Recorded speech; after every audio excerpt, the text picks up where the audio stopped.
Assalamualaikum warahmatullahi wabarakatuh. Waalaikumsalam warahmatullahi wabarakatuh. Alhamdulillahil jabbaril qahhar, al-azizil ghaffar, khaliqil jannati wan nar. Wassalatu wassalamu ala sayyidina wa maulana Muhammadinil mukhtar wa ala alihi wa ashabihil adhar. Amma ba'du. Saudara-saudara kaum muslimin rahimakumullah. Neraka dalam istilah Quran selalu disebut dengan narun, yaitu suatu tempat di akhirat nanti yang wujudnya berupa api yang bergejolak, bernyala dengan teramat dahsyatnya, sehingga dapat mengelupaskan kepala setiap orang dan menjulang ke hati. Diriwayatkan oleh Imam Bukhari dan Muslim bahwa Rasulullah sallallahu alaihi wasallam pernah bersabda, "Narukum hazihi allati tuqiduna juz'un min 70 jazaan min harri jahannam." Qalu, "Wallahi in kanat lakafiyatun ya Rasulullah." Qala fa innaha fadulat bi 69 jazaa. Apimu yang kamu pakai di dunia ini, kata Nabi, untuk memasak, untuk menyalakan lampu, api yang kau pakai di dunia ini cuma satu bagian kecil dari 70 kali bagian panasnya neraka jahanam. Sahabat waktu itu terperanjat lalu berkata, "Wallah, in kanat lakafiyatun ya Rasulullah." Ya Rasul, api di dunia ini saja sudah cukup untuk menghanguskan kami, untuk menghanguskan apa yang ada. Bersabda Rasulullah sallallahu alaihi wasallam, maka sesungguhnya api neraka itu dilebihkan panasnya dengan 69 kali daripada panasnya api di dunia ini. Jadi sepanas-panasnya api yang pernah kita rasakan di dunia ini, maka api di neraka nanti 69 kali lebih panas dari api yang kita rasakan paling panas di dunia. Hadis yang senada dengan penjelasan ini di samping Jawahirul Bukhari, kita bisa menemukannya dalam Mukhtasar Tazkiratul Qurtubi dan Mukhtasar Ibnu Abi Jamrah misalnya. Saudara-saudara kaum muslimin rahimakumullah. Sehingga boleh jadi seringan-ringan azab penduduk neraka di akhirat nanti, kata Nabi, seorang yang di telapak kakinya diletakkan kerikil neraka yang sangat kecil, lalu mendidih otaknya. Itu seringan-ringannya. Di tapak kakinya diletakkan kerikil neraka yang oleh karena panasnya lalu mendidih otaknya. Itu yang paling ringan, nggak apa-apa, cuma segitu aja. Di telapak kakinya ditaruh kerikil, otaknya lalu jadi mendidih karena menahan panas. Pantas kalau satu hari Luqmanul Hakim pernah memberikan nasihat kepada anaknya, kata beliau, "Anakku, kerjakanlah dosa seberapa kekuatanmu menanggung azab Allah, dan laksanakan ibadah seberapa hajat dan keperluanmu kepada Allah. Berapa banyak hajatmu kepada Allah, begitulah kamu harus beribadah. Kalau kamu merasa tidak berhajat dan tidak perlu apa-apa kepada Allah, ya tidak usah ibadah." Logikanya kan begitu. Saudara-saudara, dalam hidup ini ada enggak yang enggak perlu kepada Allah? Ada enggak? Seluruh kita memerlukan Allah. Karena itu Luqman betul dengan bahasa diplomatis, "Anakku, kerjakan ibadah seberapa hajatmu kepada Allah. Makin banyak hajatmu kepada Allah, makin banyak hendaknya kamu melaksanakan ibadah. Tapi kalau kamu sudah bisa merasa bisa hidup tanpa Allah, persilahkan kamu tidak usah ibadah." Sebaliknya, kerjakan dosa seberapa kekuatanmu menanggung azab siksaan Allah. Kalau merasa sudah belajar ilmu kebal, kira-kira di neraka nanti nggak apa-apa, persilahkan kerjakan dosa sebanyak-banyaknya. Tapi kalau masih berpikir, gua mah jangan dibakar di neraka, nginjak puntung rokok, gua lompat. Kalau masih berpikir ke situ, ya hati-hati, saudara-saudara. Nah, sebagaimana surga, neraka pun ada pintu-pintunya. Dan yang melalui pintu-pintu itu sesuai dengan dosa yang dia kerjakan pada waktu kehidupannya di dunia ini. Jadi setelah manusia diadili, mereka kumpul di padang mahsyar beramai-ramai. Yang mendapat kitab di tangan kanan, yang selamat dari proses pengadilan, yang sudah nyata lebih banyak kebaikannya daripada kesalahannya, wajah mereka berseri-seri. Tapi yang rapotnya merah, yang timbangannya lebih banyak kejahatannya, mereka mukanya udah pada gulem. Di tengah itulah kedengaran pernyataan dari Allah Subhanahu wa taala, "Salamun qaulan min Rabbir Rahim." Ada ucapan selamat dari Allah, Tuhan yang Maha Pengasih dan Maha Penyayang. Salamun alaikum.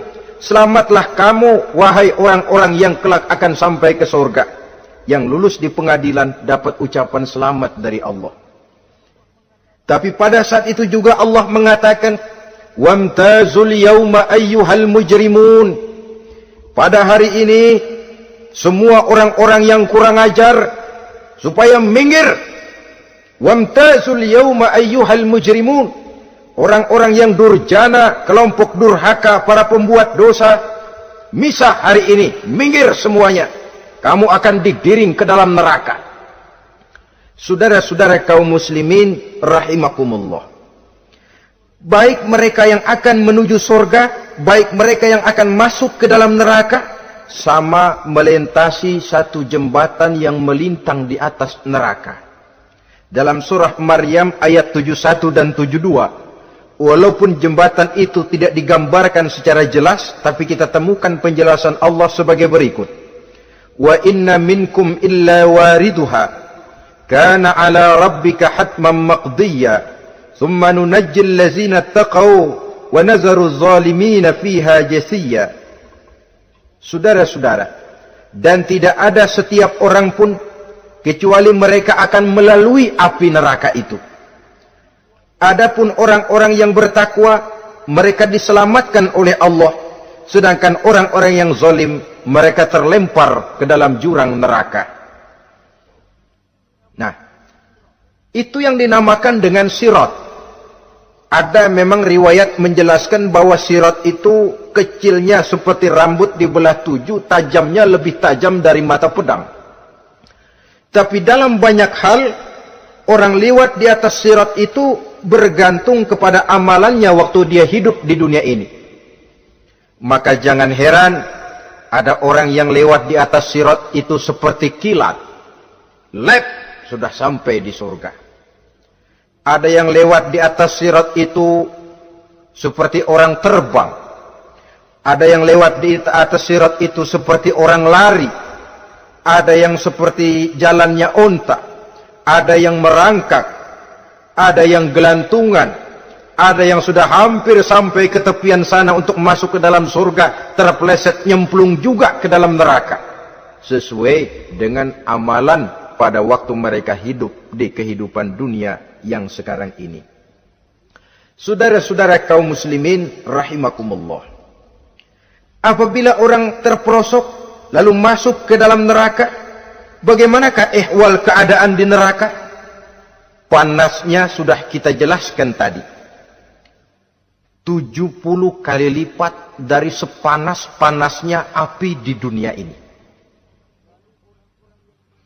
Lalu orang-orang yang masuk ke dalam neraka, mereka juga mendapat pakaian, makanan, minuman, perhiasan. Tapi makanannya, minumannya, perhiasannya lain dengan orang-orang yang sampai di surga. Mereka juga diberikan buah-buahan, sebab di neraka juga ada pohon. Namanya pohon zakum. Buahnya duri dari api. Dan itu yang akan jadi lalap makanannya orang-orang neraka. Di dalam surah As-Saffat ayat 64-65 Allah Subhanahu wa taala menjelaskan, "Innaha syajaratun takhruju fi aslil jahim, tal'uha ka'annahu ru'usus syayatin." Sesungguhnya pohon zakum itu adalah satu pohon yang akarnya keluar dari dasar neraka, yang buahnya seperti kepala setan. Ini sudah untuk bahasa yang sangat menyeramkan ini. Pohon itu tumbuh dari dasar neraka, buahnya mirip kepala setan. Itu akan dijadikan makanannya orang-orang yang ada di dalam neraka. Perhiasannya apa? Surah Al-Insan ayat 4. Inna a'tadna lil kafirina salasilan wa aghlalan wa sa'ira. Sesungguhnya kami sediakan bagi orang-orang kafir itu di dalam neraka segala macam rantai, cambuk-cambuk dan belenggu-belenggu neraka terbuat dari api neraka, siap untuk merantai, membelenggu dan mencambuk mereka. Jadi dikasih perhiasan, lehernya dikalungin rantai, tangannya dipakein belenggu, ada cambuk-cambuk yang seluruhnya terbuat dari api neraka. Begitu mereka sampai ke pintu neraka yang namanya malaikat Zabaniyah, penjaga neraka, udah bukan main gemesnya dah. Ya, nyambutnya nggak ada ramahnya, lain sama malaikat Ridwan, penjaga surga. Ramah, murah senyum. Begitu orang mau masuk surga, salamun alaikum tibtum fadkhuluha khalidin. Keselamatan atas kamu, sungguh kamu telah beruntung. Sekaranglah masuk kamu ke dalam surga dan kekalah tinggal selama-lamanya di sana. Ramah, murah senyum, selamat datang, selamat tiba di tempat yang penuh kenikmatan. Mari persilahkan. Ini malaikat Ridwan. Malaikat Malik, malaikat Zabaniyah lain lagi. Dia nungguin pabrik. Sadis menerima, matanya melotot. Ini dia manusia-manusia kurang ajar yang waktu di dunia sudah datang para rasul, sudah turun agama, sudah datang Al-Quran, tapi belagak pilon. Sini loh, nih rantai, belenggu, lalu dirangkeng, dimasukkan ke dalam neraka. Na'udzubillah summa na'udzubillah. Saudara-saudara, lalu terpikir oleh kita, kalau begitu panasnya api neraka, sekali lempar orang terus mati dong. Ya enak kalau boleh begitu sih. Begitu dilempar ke neraka terus mati, enak. Ternyata tidak. Kepedihan neraka adalah kepedihan yang kekal dan terus menerus. Tidak satu saat pun orang-orang di dalam neraka pernah merasakan kesenangan. Tidak sesaat pun. Kali semenit kayak ngasok, enggak, terus menerus berada dalam kepedihan yang tiada tara. Al-Quran menjelaskan, kullama nadijat juluduhum baddalnahum juludan ghairaha. Apabila hancur kulitnya, kami ganti dengan kulit yang baru. Supaya apa? Liyazukul azab, biar dia rasain azab. Tuh, rasain dulu. Hancur kepalanya, buletin lagi, hancur kulitnya, bikin lagi, berantakan isi perutnya, disempurnakan lagi, digiling lagi. Terus menerus begitu, tidak sedetik pun penduduk neraka itu pernah mengalami istirahat. Barangkali pakai jam istirahat lumayan, ini enggak ada. Ada bel, keneng, istirahat, azab dicabut. Tidak. Terus menerus dan selalu begitu. Satu detik saja pun mereka tidak pernah istirahat dari siksaan dan azab yang mereka terima. Saudara-saudara kaum muslimin rahimakumullah. Lalu bagaimana keadaan mereka? Ada orang-orang di dalam neraka itu yang dikenakan pakaian dari api neraka. Luar biasa. Dikasih pakaian dinas dari api.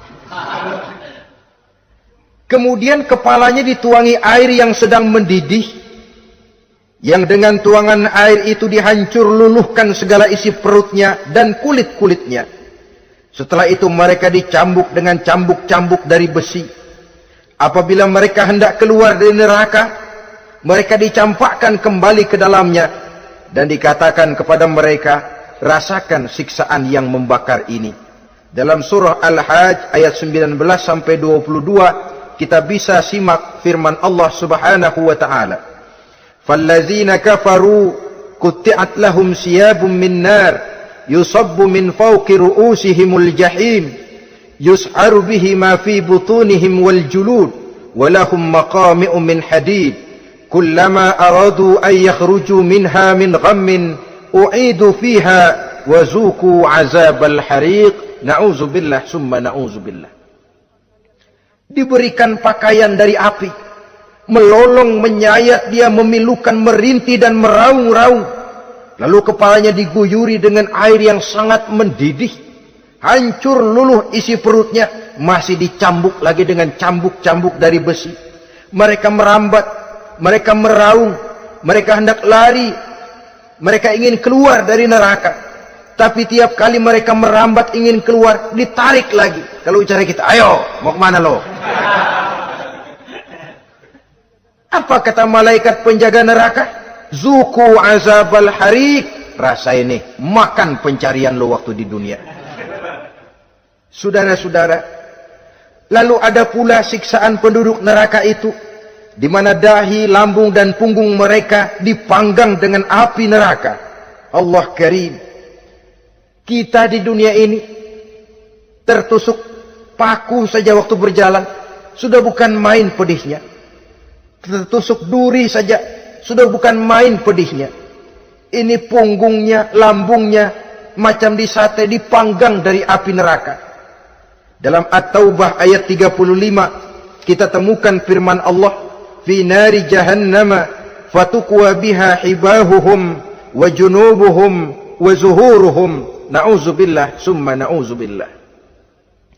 Kemudian ada pula penduduk neraka itu yang disiksa, lehernya diikat dengan rantai. Mereka spontan diseret-seret dengan sekeras-kerasnya dan dilemparkan ke dalam lautan air yang sedang mendidih. Kemudian mereka dibakar dalam api yang bergejolak dan menyala-nyala. Pada surah Al-Mu'min ayat 71 dan 72 Allah Subhanahu wa taala menjelaskan, izil aghlalu fi a'nakihim wassalasil yushabuna fil hamim summa fin nari yusjarun. Ketika belenggu dan rantai dipasang di leher mereka supaya mereka diseret ke dalam air yang sangat panas, kemudian mereka dibakar dalam api. Ada lagi penduduk neraka yang dipegang jambulnya lalu diseret ke tengah-tengah neraka. Kemudian kepalanya digerujuki dengan air yang mendidih seperti yang dijelaskan dalam surah Ad-Dukhan ayat 47 dan 49. Pendeknya azab dan siksaan neraka itu sesuailah dengan amalan dosa yang dikerjakan manusia pada waktu kehidupan di dunia ini. Maka dalam puncak perjalanan Mi'raj misalnya kepada Rasulullah sallallahu alaihi wasallam diberikan berbagai macam penglihatan sebagai contoh dan tamsil dari kehidupan di dunia ini. Sejak dari penglihatan di jalan sampai kepada penglihatan surga dengan segala kenikmatannya dan neraka dengan seluruh azabnya, seluruhnya merupakan contoh teladan. Misalnya dalam perjalanan di ketika hendak Mi'raj itu, sebelum berangkat Rasul disodorkan dua minuman. Segelas berisi arak, segelas lagi berisi susu. Kata malaikat Jibril, ambillah salah satu minuman itu ya Muhammad. Lalu Rasul dengan tidak ragu-ragu, mantap betul beliau mengambil gelas yang berisi susu, lalu beliau minum. Setelah beliau minum itu, malaikat Jibril berkata, Shaddaqta ya Muhammad, engkau telah benar Muhammad. Laqad asabtal haq, pilihanmu tepat. Kenapa ya Jibril? Untung susu yang kamu minum Muhammad. Kalau arak yang kamu ambil, pasti umatmu bakal jadi umat yang teler semua. Ini pun satu contoh buat kita semua, bahwa dalam kehidupan kita selalu berhadapan dengan susu dan arak, berhadapan dengan hak dan batil, berhadapan dengan benar dan salah. Maka hati-hati kita jangan sampai salah pilih karenanya. Lalu yang ada kaitannya dengan persoalan kita, penglihatan yang diberikan Allah kepada beliau di neraka. Beliau melihat sekelompok orang dilontari kepalanya dengan batu dari api neraka. Tiap kali dilontari kepala itu hancur berkeping-keping, berantakan otaknya. Lalu dibulatkan kembali. Setelah kepala itu bulat kembali, disambitin lagi. Menjerit, meraung, merintih kesakitan, hancur kepalanya, berantakan otaknya. Lalu dibulatkan lagi, terus menerus begitu, tidak pernah berhenti. Sampai Rasul bertanya, "Ya Jibril, ini orang kenapa kepalanya dilontari dengan api neraka sampai hancur lalu dibulatkan kembali?" Kata malaikat Jibril, "Ya Muhammad, itulah contoh daripada umatmu yang berat untuk sujud kepada Allah Tuhannya. Itulah contoh dari umatmu yang waktu hidup di dunianya tidak pernah mendirikan solat sama sekali. Sombong yang paling sombong adalah sombong kepada Allah. Artinya tidak mau sujud kepada Sang Maha Penciptanya." Jadi barangkali saudara punya cita-cita atau keinginan, saya mau yang ini saja, persilahkan, gak usah sembahyang. Lalu ada lagi sekelompok kaum, perutnya besar, sebesar rumah, dililit dengan kala dan ular dari api neraka, diseret-seret dia di jurang neraka, dipatoki ular, hancur perutnya, dibulatkan lagi perut itu, diseret kembali, hancur lagi, dibulatkan lagi, terus menerus seperti itu. Kata Nabi, "Ya Jibril, ini apa lagi?" Kata malaikat Jibril, "Wahai Muhammad, inilah contoh daripada umatmu yang waktu di dunia suka makan riba alias renten dan suka makan harta anak yatim. Suka ngobyekin anak yatim. Sok jadi pengasuh anak yatimnya lapar, pengasuhnya yang pada kenyang." Saudara hadirin yang saya muliakan, orang yang makan riba alias renten, orang yang makan harta anak yatim, begitu gambaran yang diperlihatkan kepada baginda Rasulullah sallallahu alaihi wasallam. Sebagian lagi ada penduduk neraka yang kukunya terbuat dari tembaga dari api neraka. Panjang sangat kukunya itu, lalu mencakar-cakar mukanya sendiri. Hancur mukanya, berantakan, dicakari oleh kukunya itu, lalu dibulatkan lagi, dicakar lagi, hancur lagi, dibulatkan lagi. Pengangguran bener nih orang. Muka sendiri dicakarin sendiri. "Ya Jibril, ini tamsil apa Jibril?" "Ya Muhammad, itulah contoh dari umatmu yang pada waktu di dunianya enggak pernah rukun sama sesama saudaranya muslim. Suka nyari aib orang lain, suka ngejelekin orang lain, padahal orang lain itu saudaranya seakidah. Kan sama dengan nyakar muka sendiri namanya. Menepuk air di dulang, terpercik muka sendiri. Kejelekan saudaranya dikorek-korek, aib saudaranya diobral di pasar umum. Orang macam itu nanti tangannya akan tumbuh kuku panjang dari tembaga yang akan mencakar dan mengoyak-ngoyak mukanya sendiri. Itu kita bisa lihat nanti. Oh, ini yang waktu di dunia suka ngorek-ngorek kesalahan orang tuh lagi pada nyakarin mukanya. Oh, begitu. Saudara-saudara kaum muslimin rahimakumullah. Oleh karena itu Nabi ajarkan kita, tuba liman shaghalahu aibuhu an uyubin nas. Beruntung orang yang aib dan kekurangan pada dirinya menyebabkan dia sibuk sampai enggak sempat ngorek-ngorek aib dan kekurangan orang lain. Introspeksi. Beruntung orang yang celak dirinya menyebabkan dia sibuk dan tidak sempat ngorek-ngorek aib pada diri orang lain. Ada pula di antaranya dilihat oleh Rasul, di antara penduduk neraka itu orang yang lidahnya terjulur memanjang, kemudian dipotong lidah itu dengan gunting dari api neraka, menjerit dan memekik ia menahan sakit yang tiada tara, sampai Rasul bertanya kepada malaikat Jibril, "Kalau ini tamsil apa lagi ya Jibril?" Kata malaikat Jibril, "Wahai Muhammad, inilah contoh dari umatmu, orang-orang yang waktu di dunia tidak pandai menjaga lidahnya, suka menggunjing orang, suka memfitnah orang, suka ghibah dan namimah, suka ngomongin orang di belakang yang bersangkutan. maka hari ini lidahnya menjulur menjadi panjang dan dipotong dengan gunting dari api neraka. Lalu Rasul juga melihat sekelompok orang perempuan tergantung rambutnya dari gantungan api neraka, kemudian dipanggang dari duburnya sampai ke atas kepalanya dengan tombak dari api neraka, meraung dan merintih serta mengeluarkan nanah dari kemaluannya. Rasul bertanya, ini apa lagi ya Jibril? Kata malaikat Jibril, inilah perempuan yang waktu di dunia tidak pandai menjaga kehormatan dirinya, ahli zina dan tukang umbar.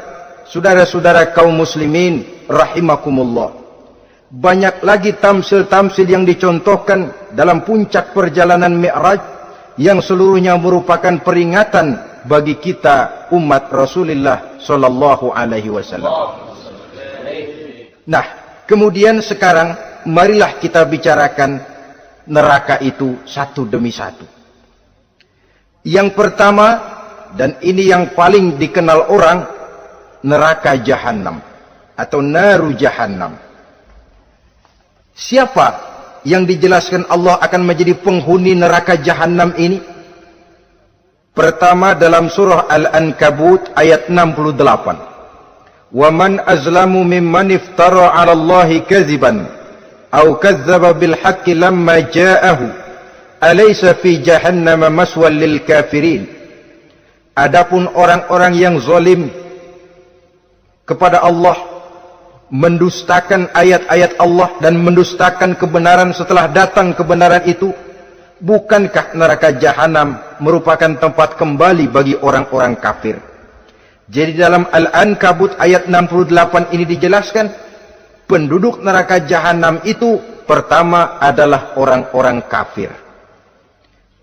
Siapa orang kafir? Menurut keyakinan akidah kita, setiap orang di luar Islam adalah kafir. Kemudian yang kedua dalam surah Al-Hijr ayat 42 dan 43, penduduk neraka Jahannam itu, inna ibadi laisa laka alaihim sultanun illa man ittaba'aka minal ghawin wa inna jahannama la maw'iduhum ajma'in. Sesungguhnya hamba-hambaku tidak akan bisa kamu kuasai, hai iblis, kecuali mereka yang mengikuti tipu dayamu. Sesungguhnya neraka Jahannamlah tempat mereka seluruhnya. Kalau kita perhatikan ayat ini, maka penghuni neraka Jahannam yang kedua adalah para pengikut setan. Para pengikut setan dengan seluruh ajaran-ajaran yang dilancarkan oleh setan. Padahal pada saat hendak masuk neraka, setan jelas cuci tangan.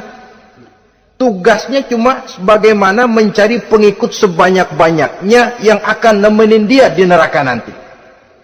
Tapi pada saat orang digiring ke dalam neraka, setan cuci tangan. Mungkin orang menuntut, setan, gue ngikutin lu, sekarang kenapa jadi kemari? Nah, gue bilang juga apa? Kata setan, gue bilang juga apa, lu kenapa ngikutin? Dan setan ini menebar ranjau dalam segala bentuknya, dengan segala macam caranya. Para pengikut setan yang menjauhi tuntunan agama, memperturutkan hawa nafsunya. Setan membisiki manusia lewat minuman keras, setan masuk manusia lewat judi, lewat zina, lewat kenikmatan yang melalaikan orang dari kehidupan akhirat dan selanjutnya, dengan segala macam jalan. Kadang-kadang dalam ibadah setan juga masuk. Kalau tidak ditimbulkannya takabur, ditimbulkannya sikap ujub dalam diri kita. Timbul rasa diri lebih benar dari orang lain, dan ini jelek. Timbul rasa nganggap enteng orang lain, itu kan ujub, nggak dikelihatannya orang, cuma hatinya aja ngomong sendirian. Kalau gue lihat di kampung ini nggak ada yang kayak gue. Bayangnya kayak ibadahnya kayak udah aing pang paling nak yo di dia. Itu juga bisikan iblis. Dan dia tidak segan-segan mengaku jadi Tuhan iblis itu. Dan ini diceritakan dalam kehidupan Sayyidus Syekh Abdul Qadir Jailani. ketika beliau sedang ibadah di mihrab dalam masjid, datang seberkas sinar. Sinar itu ngomong, "Ya Abdul Qadir, ana rabbuk." Hai Abdul Qadir, aku Tuhanmu, kata cahaya tadi. Sudah cukup kamu ibadah Abdul Qadir. Sembayangmu udah banyak, puasamu udah banyak, jihadmu cukup. Maka mulai sekarang berhenti dah ibadah. Aku bolehkan kepada kamu segala yang dilarang. Cuma yang didatangi Syekh Abdul Qadir. Sehingga mendengar cahaya tadi ngomong begitu, beliau ambil kasut sendal, disambitnya cahaya tadi, "Izhab ya la'in." Pergi, laknat, terkutuk, iblis kamu. Masa saya disuruh berhenti sembahyang karena hati saya sudah baik? Kalau hati sudah baik lalu boleh berhenti sembahyang, mestinya yang paling dulu berhenti sembahyang Nabi Muhammad, sebab beliau orangnya paling baik. Tapi Nabi hatinya baik, sholat jalan terus, hukum halal haram berlaku. Ini kadang-kadang orang sekarang baru ibadah dikit banget merasa dapat bisikan katanya, wangsit. Ya berhenti sembahyang madep mulu, ndak madep ngodik sembahyang. Bikin ajaran yang aneh-aneh. Nah kalau satu orang boleh dapat wangsit, saya juga boleh dong ngomong dapat wangsit. Saya juga boleh dong mendirikan aliran kepercayaan. Saya ngilang dulu dari kampung saya kira-kira 3 tahun. Saya nyepi di kaki Gunung Salak, pulang piara jenggot, pakai belangkon. Di depan nama saya pakai embel-embel mbah. Saya ngaku dapat wangsit di Gunung Ano, mewahyukan kepada saya ano. Saya cari murid yang fanatik. Saudara-saudara kaum muslimin rahimakumullah, setan membisiki manusia hatta kita sedang ibadah sekalipun dibisikinya. Caranya, mula-mula dia bisikin, lu sembahyang buru-buru dah. Buru-buru dah. Akhirnya apa? Rukuk kita enggak sempurna, sujud kita enggak lengkap, tumakninah kita kurang, bacaan kita tajwidnya enggak kena. Kalau itu bisa kita atasin, kita sembahyang sebagaimana yang seharusnya, dia bisiki lewat jalan lain lagi. Suruhnya yang pendek-pendek aja dah. Atau habis sembahyang udah sigrah, udah jangan pakai wirid, jangan pakai zikir. Dengan segala macam jalan. Dibisikinya was-was ke dalam diri kita. Sehingga ada satu riwayat walaupun dhaif tapi ini baik untuk dijadikan pelajaran. Konon iblis itu kalau subuh keliling dia. Bawa kulit kambing, jarum sama tepung. Ditanya orang, iblis ini buat apa? Oh, kulit kambing. Gunanya tahu nggak? Kalau begitu subuh, sudah muazin bilang, as-salatu khairum minan naum. Salat lebih baik daripada tidur. Maka ini kulit kambing mulai aku hamparkan buat hamba-hamba Muhammad. Jadi begitu dengar azan, cuma udah bikin anget udah tidur. Kenapa? Kulit kambing belis masuk. Saudara-saudara, lalu kata orang tadi lagi, lah kalau tepung buat apa itu? Oh, tepung. Itu kalau umat Muhammad mau baca Quran, baca kitab, mutolaah, gua aurin tepung matanya. Biar dia sepet. Makanya kalau sudah ngaji, baca Quran, bawaannya udah ngantuk aja ngantuk. Oh begitu, iya. Nah kalau duri paku itu buat apa? Nah ini duri paku. Kalau umat Muhammad mau hadir di majelis taklim, mau pergi ngaji, mau duduk iktikaf di masjid, gua pasangin paku di pantatnya. Jadi kalau sudah duduk di masjid, kelasat, kleset. Hadir di majelis taklim, kelasat, kleset. Bawaannya mau udahan melulu. Itu duri-duri dan paku-paku yang memang ditebarkan oleh iblis. Saudara-saudara kaum muslimin rahimakumullah, jadi para pengikut setan dengan segala macam perangkapnya ini pun, ya perangkap setan itu ya dunia itu ya isinya harta, tahta, wanita. Kan perangkap dunia itu. Harta, tahta, wanita, ini sering bikin orang buta. Perangkap dunia dan merupakan perangkap setan sekaligus. Nah, yang ketiga, penghuni neraka jahanam adalah para pembuat dosa, orang-orang yang durhaka. Dalam Toha ayat 74 Allah menjelaskan, innahu may ya'ti rabbahu mujriman fa inna lahu jahannam. Sesungguhnya orang-orang yang datang menghadap Allah dengan berlumuran dosa, maka sesungguhnya bagi mereka adalah neraka jahanam. Dan yang keempat, penghuni neraka jahanam orang yang kufur nikmat.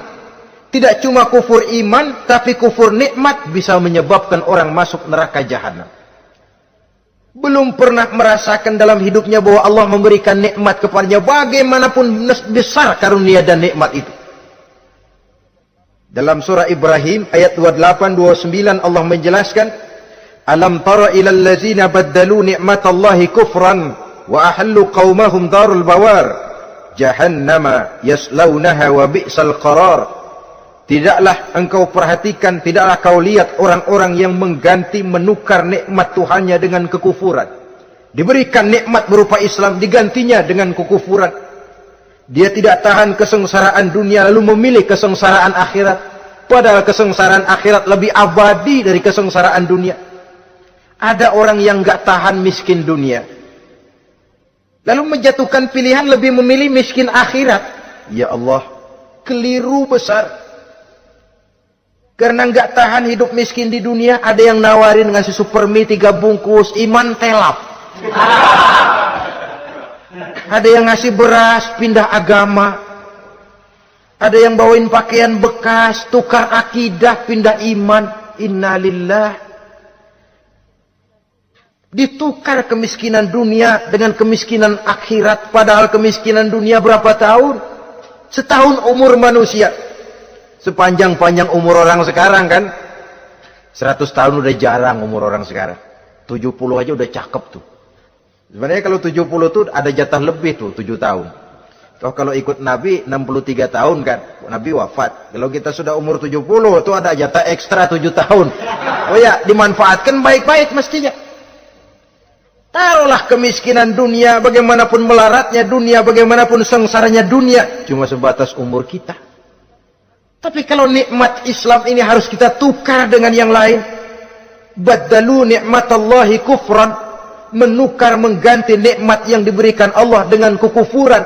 Artinya kita menukar kemiskinan sementara dan kita memilih kesengsaraan dan kemiskinan abadi. Di akhirat kita miskin, di neraka kita miskin, miskin abadi. Di neraka kita sengsara, sengsara abadi. Saudara-saudara kaum muslimin rahimakumullah, itu neraka jahanam. Yang kedua dinamakan neraka jahim. Siapa mereka ini para penghuninya? Siapa mereka ini para penghuninya? Pertama dalam surah At-Takatsur, yaitu orang-orang yang bermegah-megah dengan dunia, menumpuk-numpuk harta, lalu lupa dengan kesibukan harta itu, lupa kepada kehidupan yang akhirat nanti. Alhaakumut takatsur hatta zurtumul maqabir kalla sawfa ta'lamun thumma kalla sawfa ta'lamun kalla law ta'lamuna ilmal yaqin la tarawunnal jahim. Kamu telah lalai akibat apa? At-takatsur. Ini penyakit pertama yang menyebabkan orang sampai ke neraka jahim. Penyakit takatsur. Dan itu penyakit zaman sekarang. Berlomba-lomba dengan kemegahan materi. Berlomba-lomba dengan kemegahan dunia. Padahal kalau urusan itu kita berlomba, tidak akan pernah sampai finish. Percayalah itu. Tidak akan pernah finish. Sebab kemegahan dunia siklus, lingkaran setan. Kita anggap kalau punya duit 1 juta tenang. Punya 1 juta berubah pikiran. Lain lagi. Kita anggap kalau punya mobil enak. Sudah punya mobil, lain lagi problemnya. Kita anggap kalau rumah sudah gedung, enak hidup. Punya rumah gedung, lain lagi problemnya.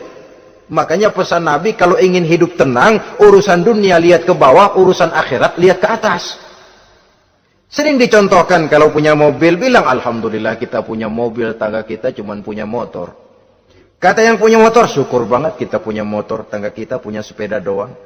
Kemana-mana kekejek mulu. Dayung. Kata yang punya sepeda, Alhamdulillah kita punya sepeda, tetangga kita cuma jalan kaki, kemana-mana ngetuk mulu. Kata yang jalan kaki, Alhamdulillah masih bisa jalan, tangga kita sebelah lumpuh bertahun-tahun gak kemana-mana. Kata yang lumpuh, Alhamdulillah masih hidup, tangga kita kemarin mati gak balik lagi. Itu dalam urusan dunia. Sehingga sifat takatsur ini hilang. Tapi urusan akhirat, lihat ke atas. Kalau dia begitu sibuknya bisa jaga sholat, kenapa saya tidak? Kalau dia hidupnya sederhana, rajin sedekah, kenapa saya yang lebih kok enggak sanggup? Kalau dia bisa baca Quran, kenapa saya enggak? Lalu timbul gairah ingin mencontoh. Mencontoh orang dalam urusan ibadah menimbulkan ketenangan jiwa. Dan itu ada garis finishnya. Tapi kalau yang lumpuh lihat yang bisa jalan lihat yang naik sepeda, yang sepeda punya lihat motor, sudah punya motor lihat mobil, lihat pesawat terbang, pesawat lihat kereta api. Kapanlah awak nih mau bersyukur? Yang ada kurang saja, padahal nikmat itu tidak pernah berhenti. Bukan dilarang orang kaya, tetapi perlombaan memperkaya diri itu yang dilarang. Karena kalau sudah perlombaan namanya jor-joran sifatnya. Prinsipnya tujuan menghalalkan cara ini yang dijaga oleh agama. Saudara-saudara, selain penyakit takasur yang menyebabkan orang sampai ke neraka jahim, juga perbuatan durjana. Dalam Al-Infitor ayat 13-14, innal abrara lafi na'im wa innal fujjara lafi jahim. Orang-orang yang berbakti, berbuat kebajikan, mereka akan mendapatkan neraka surga naim. Tetapi orang-orang yang fujar, durjana, kurang ajar, durhaka, lafi jahim, mereka akan mendapatkan neraka jahim. Lalu siapa lagi penghuni jahim itu? Orang-orang yang menentang dan menantang ayat-ayat Allah. Wallazina sa'au fi ayatina mu'ajizin ulaika ashabul jahim. Dan orang-orang yang berusaha menantang ayat-ayat Allah sehingga melemahkan orang-orang yang mau mengikuti Rasul-Rasul Allah. Menantang ayat Allah dan membuat lemah orang yang mengikuti Rasul, melemahkan semangat orang yang mau mengikuti khitah dan perjalanan Rasul.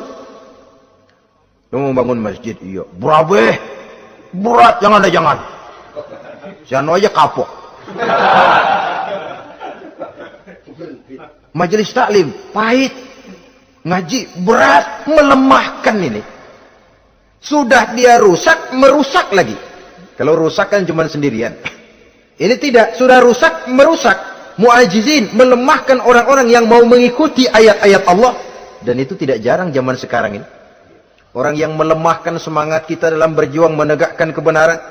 Kita yakin Islam agama yang benar, kita yakin Islam agama yang sempurna. Ada saja orang yang melemahkan semangat kita, yang berteori bahwa ada ayat-ayat Quran yang tidak relevan lagi dengan situasi dan kondisi, yang berteori bahwa Nabi Muhammad cuma sebagai manusia biasa yang tidak terlepas kemungkinan dari salah. Pendeknya melemahkan nilai-nilai semangat kita untuk memperjuangkan Islam ini. Ini pun termasuk mu'ajizin. Mereka akan menemukan nanti di akhirat kapling di dalam neraka yang dinamakan neraka jahim. Na'udzubillah summa na'udzubillah. Yang ketiga, saudara-saudara, di antara nama neraka itu adalah neraka hawiyah. Siapa penghuni neraka hawiyah ini? Dalam surah Al-Qari'ah ayat 8-11 dijelaskan secara simpel, wa amma man khaffat mawazinuhu fa ummuhu hawiyah. Adapun orang-orang yang ringan timbangan kebaikannya, maka tempatnya adalah neraka hawiyah. Artinya, orang ini lebih berat timbangan kejahatannya, sedikit kebaikannya, sehingga jadi ringan di timbangan akhirat nanti. Salat, puasa, zakat, tapi dosa yang dikerjakan masih lebih banyak ketimbang kebaikan yang dikerjakannya itu. Maka orang semacam ini apabila tidak mendapat syafaat, maka dia akan masuk ke dalam neraka yang namanya neraka hawiyah. Lalu yang keempat, neraka wail. Dalam surah Al-Ma'un ayat 1-7, garis besarnya yang mendapat neraka wail adalah para pendusta agama. Siapa sih pendusta agama itu? Ara'aital ladzi yukazzibu biddin. Tidakkah kamu lihat siapa orang-orang yang mendustakan agama? Mendustakan agama, beragama tapi bohong. Salatnya bohong, hajinya bohong, puasanya bohong. Mendustakan agama. Siapa mereka? Fadzalikal ladzi yad'ul yatim. Pertama, orang yang suka menghardik anak yatim. Anak yatim yang lemah, anak yatim yang tidak berdaya, yang hidup dipayungi kemiskinan dan kekurangan, bukan ditolongnya, malah dihardiknya.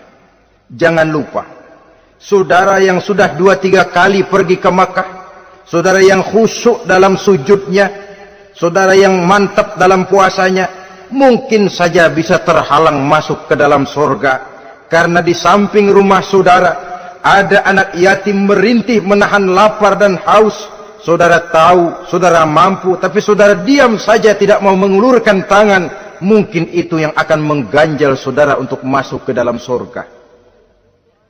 Wala yahuddu ala ta'amil miskin. Mereka membiarkan fakir miskin, tidak memberikan makan. Kemudian fawailul lil musallin. Mereka juga melalaikan solat. Allazina hum an solatihim sahun. Allazina hum yura'un. Mereka juga riak di dalam amalnya. Saudara hadirin kaum muslimin rahimakumullah. Melalaikan solat, kemudian riak dengan amalnya, termasuk amalan solatnya. Kalau jadi imam, bahasanya dibuat sepasih-pasihnya, surahnya yang panjang-panjang, paling pendek sabihis sama wadduha. Tapi kalau solat sendirian cukup kul huwallahu ahad sama inna a'toinakal kautsar. Hilang lagi nilai keikhlasannya. Dan terakhir, mereka enggan untuk membayar zakat. Yang memenuhi ciri-ciri inilah yang dikatakan sebagai pendusta agama. Menghardik yatim, membiarkan fakir miskin, melalaikan solat, riya, dan enggan membayar zakat. Mereka divonis mendapat neraka wail. Seperti dalam surah Al-Ma'un ayat 1 sampai dengan 7. Saudara-saudara kaum muslimin rahimakumullah. Yang kelima, neraka sa'ir. Neraka sa'ir ini pertama buat mereka yang memakan harta yatim. Kalau tadi tidak mau membantu, ini malah membantu tapi tujuannya malah ngobyekin anak yatim. Mereka yang memakan harta yatim dalam An-Nisa ayat 10. Innal ladzina ya'kuluna amwalal yatama zulman innama ya'kuluna fi butunihim nara wa sayaslawna sa'ira. Sesungguhnya orang-orang yang memakan harta anak-anak yatim dengan zalim, mereka sebenarnya telah memakan neraka, memasukkan api neraka ke dalam perutnya. Mereka akan dilontarkan ke neraka sa'ir. Selain itu, orang-orang yang mengingkari apa yang diturunkan oleh Allah Subhanahu wa ta'ala, mengingkari kebenaran Quran, mengingkari Rasul, pendeknya mengingkari Islam, dijelaskan dalam surah Luqman ayat 21. Yang keenam, saudara-saudara, yang dinamakan dengan neraka lazo namanya. Pertama, untuk pembangkang dan orang yang menjauhi agama. Yang kedua, orang yang berpaling dari kebenaran. Dan yang ketiga, orang yang suka menumpuk-numpuk harta dan menyimpannya, tidak mau membayar zakat, infak, apalagi sedekah. Ini kita temukan penjelasannya dalam surah Al-Ma'arij ayat 15 dan 17. Yang ketujuh dinamakan neraka Sakor. Siapa penghuni neraka Sakor ini? Pertama, orang yang tidak pernah sholat. Yang kedua, tidak pernah memberi makan orang-orang miskin. Yang ketiga, ahli membicarakan yang batil. Strategis betul dia, ulung kalau sudah mengatur kebatilan. Kemudian yang keempat, orang yang mendustakan hari akhir. Dalam surah Al-Muddatsir ayat 42 sampai 47, kepada penduduk neraka Sakor ditanya, "Ma salakakum fis Sakor?" Apa yang menyebabkan kamu masuk ke dalam neraka Sakor? Qalu lam naku minal musallin wa la naku nut'imal masakin wa kunna nakhudu ma'al khaidin wa kunna nukadzibu yaumaddin. Mereka menjawab, kami di dunia tidak pernah sholat, tidak pernah memberi makan fakir dan miskin. Kami selalu berkumpul dengan orang-orang yang batil dan membicarakan kebatilan, dan kami mendustakan adanya hari akhir. Yang kedelapan, yang terakhir adalah neraka Khutamah. Ini diperuntukkan bagi para pengumpat pencela, para penghina orang lain, mencari aib saudaranya, kemudian juga mereka menumpuk, menghitung-hitung harta, lalu kikir dan bakhil dengan hartanya itu. Dalam surah Al-Hujurat ayat 11-12, kemudian surah Al-Humazah ayat 1 sampai dengan 7, kita temukan penjelasan itu. Pada akhirnya saudara-saudara, kalau penduduk surga mereka kekal di dalamnya, maka penduduk neraka ini ada dua macam. Ada penduduk musiman, ada penduduk permanen. Kalau yang namanya penduduk permanen itu sudah punya paspor KTP itu. Memang penduduk permanen itu mereka yang kekal selama-lamanya di dalam neraka. Mereka lah orang-orang musyrik dan orang-orang kafir, termasuk orang-orang munafik. Bahkan lebih dahsyat lagi yang namanya munafik. Kata Allah, innal munafiqin fid darkil asfal minan nar. Orang munafik itu berada di dasar jurang neraka yang paling bawah, keraknya neraka. Saudara-saudara, adapun penduduk yang semi permanen, ia masuk neraka buat sementara saja, sekedar dengan dosa-dosa yang dikerjakannya. Mereka adalah orang-orang mukmin yang asli, orang-orang Islam yang waktu di dunianya berbuat dosa. Mereka masuk ke dalam neraka, menerima azab sesuai dengan dosa yang dikerjakannya. Setelah itu mereka akan diangkat dari surga untuk ditempatkan di dalam, mereka akan diangkat dari neraka untuk ditempatkan di dalam surganya Allah Subhanahu wa taala. Seperti banyak dijelaskan dalam hadis-hadis sahih yang diriwayatkan oleh Imam Bukhari dan Muslim. Nah, inilah sekelumit tentang neraka dan calon-calon penghuninya. Mudah-mudahan Allah jauhkan kita, Allah jauhkan anak cucu kita, Allah jauhkan seluruh keluarga kita dari neraka dan dari azab neraka. Terima kasih dan mohon maaf. Wassalamualaikum warahmatullahi wabarakatuh. Waalaikumsalam warahmatullahi wabarakatuh.